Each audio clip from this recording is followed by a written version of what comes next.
Once again welcome back. आज हम आप लोगों को सिखाने जा रहे हैं टेंस। टेंस के नियम और कानून क्या है। बच्चों के साथ साथ टीचरों को भी कंफ्यूज हो जाता है कि टेंस के फार्मूला क्या होता है।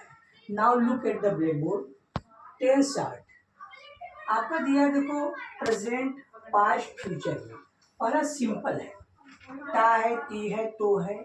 सब्जेक्ट प्लस भी1 में यस या ईएस, यस या es plus object.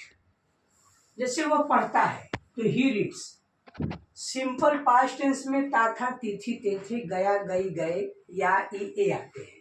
Subject plus भी2 plus object, यानी वो पढ़ता था तो ही रेड पढ़ेंगे।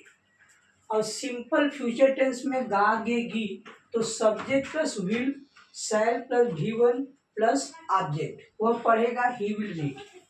इसी तरह प्रेजेंट कंटीन्यूअस टेंस में रहा है, रही है, रहे हैं। Subject plus is, are, am plus verb में आईएनजी प्लस ऑब्जेक्ट, वो पढ़ रहा है तो ही is reading. Past continuous tense में रहा था, रही थी, रहे थे।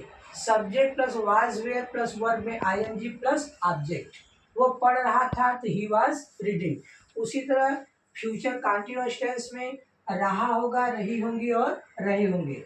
Subject plus will be, shall be plus verb में आईएनजी प्लस ऑब्जेक्ट, जैसे वो पढ़ रहा होगा तो ही विल बी रीडिंग।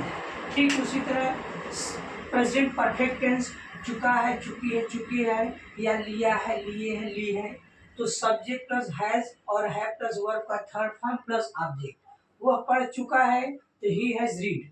और पास्ट परफेक्ट में चुका था, चुकी थी, चुके थे, subject plus had plus verb का थर्ड फॉर्म प्लस ऑब्जेक्ट, वह पढ़ चुका था तो ही हैड रीड। और फ्यूचर परफेक्ट टेंस चुका होगा, चुकी होंगी और चुके होंगे। सब्जेक्ट प्लस विल हैव, शैल है, वर्ब का थर्ड फॉर्म प्लस ऑब्जेक्ट, वह पढ़ चुका होगा तो ही will have read. Perfect present perfect continuous tense में रहा है, रही है, रहे हैं, लेकिन इसमें टाइम दिया रहता है। जैसे subject plus has been, have been plus verb में ING plus object plus since या फॉर प्लस टाइम, जैसे ही हैज बीन रीडिंग। उसी तरह पास्ट परफेक्ट कंटीन्यूअस टेंस में रहा था, रही थी, रहे थे, इसमें भी टाइम दिया रहेगा। Subject plus had been plus verb में ING plus object plus since for plus time, जैसे ही हैड बीन रीडिंग। और फ्यूचर परफेक्ट कंटीन्यूअस टेंस में रहा होगा, रही होंगी और रहे होंगे, प्लस टाइम दिया रहता है। Subject plus will have been, shall have been plus verb में ING plus object plus since for plus time, जैसे वह पढ़ रहा होगा तो ही विल हैव बीन रीडिंग। अब ये आपको समझ में आ गया होगा कि टेंस के चार्ट या फार्मूला क्या होते हैं। इसको आप याद कर लेंगे तो आपको टेंस में कोई प्रॉब्लम नहीं होगा। Now thank you so much.